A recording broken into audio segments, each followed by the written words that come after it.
Indonesia BRICS സംഘടനയിൽ പ്രവേശിച്ചതായി report.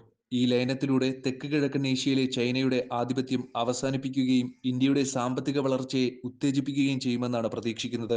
Brazil, Russia, India, China, ദക്ഷിണാഫ്രിക്ക എന്നീ രാജ്യങ്ങൾ ബ്രിക്സിലെ അംഗങ്ങളാണ്. യുഎസിന്റെയും യൂറോപ്പിന്റെയും ആധിപത്യത്തിനെതിരെ ബ്രിക്സ് സഖ്യം മികച്ച പ്രകടനമാണ് നടത്തുന്നത്. ഈ സാഹചര്യത്തിൽ ബ്രിക്സ് സഖ്യത്തിലെ പുതിയ അംഗമാണ് ഇന്തോനേഷ്യ. കൽക്കരി, സസ്യ എണ്ണകൾ, ഇരുമ്പ്, ധാതുക്കൾ, അലുമിനിയം, ചെമ്പ്, സൗന്ദര്യവർദ്ധക വസ്തുക്കൾ എന്നിവ ഇന്ത്യ ഇന്തോനേഷ്യയിൽ നിന്നാണ് ഇറക്കുമതി ചെയ്യുന്നത്. മേൽപ്പറഞ്ഞ ഉൽപ്പന്നങ്ങൾക്കുള്ള ഇന്ത്യയുടെ ആവശ്യം അനുദിനം വർദ്ധിച്ചുകൊണ്ടിരിക്കുന്ന സാഹചര്യത്തിൽ ബ്രിക്സ് സംഘടനയിലേക്കുള്ള ഇന്തോനേഷ്യയുടെ പ്രവേശനം വ്യാപാരം കൂടുതൽ വർദ്ധിപ്പിക്കാൻ സഹായിക്കുമെന്നതിനാൽ ഈ ഉൽപ്പന്നങ്ങളെക്കുറിച്ച് ഇന്ത്യക്ക് കൂടുതൽ ആശങ്കപ്പെടേണ്ടതില്ല.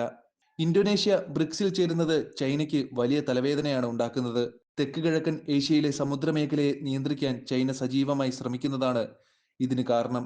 അതായത് തായ്വാനും ചൈനയ്ക്കുമിടയിലുള്ള ദക്ഷിണ ചൈന കടലിന്റെയും തായ്വാന് തൊട്ടടുത്തുള്ള ഫിലിപ്പൈൻ കടലിന്റെയും നിയന്ത്രണം ചൈന ഏറ്റെടുക്കാൻ പദ്ധതിയിട്ടിരുന്നു. ഈ കടൽ പ്രദേശത്ത് ഇന്തോനേഷ്യയുടെ സാന്നിധ്യം ചൈനയ്ക്ക് പ്രേരണയായിട്ടുണ്ട്. എന്നാൽ ഇപ്പോൾ ഇന്തോനേഷ്യ ബ്രിക്സിൽ ഉള്ളതിനാൽ രാജ്യത്തെ നിയന്ത്രിക്കാൻ കഴിയില്ല. അതിനാൽ ചൈനയ്ക്ക് തുല്യമായ എതിരാളിയായി ഇന്തോനേഷ്യ വരാനുള്ള അവസരവുമുണ്ട്. G20 അംഗമെന്ന നിലയിൽ ഇന്ത്യ ഓസ്ട്രേലിയയുമായി പങ്കാളിത്തത്തിൽ പ്രവർത്തിക്കുകയായിരുന്നു. എന്നാൽ ഇന്ത്യയിൽ നിന്ന് ഓസ്ട്രേലിയയിലേക്ക് പോകുന്നതിനിടയിൽ ഒരു ബ്രേക്കിംഗ് പോയിന്റ് ഉണ്ടായിരിക്കണം.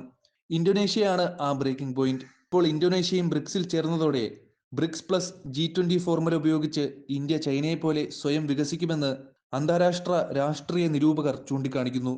ലോകബാങ്കിലും UN-ലും ഇന്ത്യക്ക് ശക്തമായ പങ്കാളി ആവശ്യമുണ്ട്.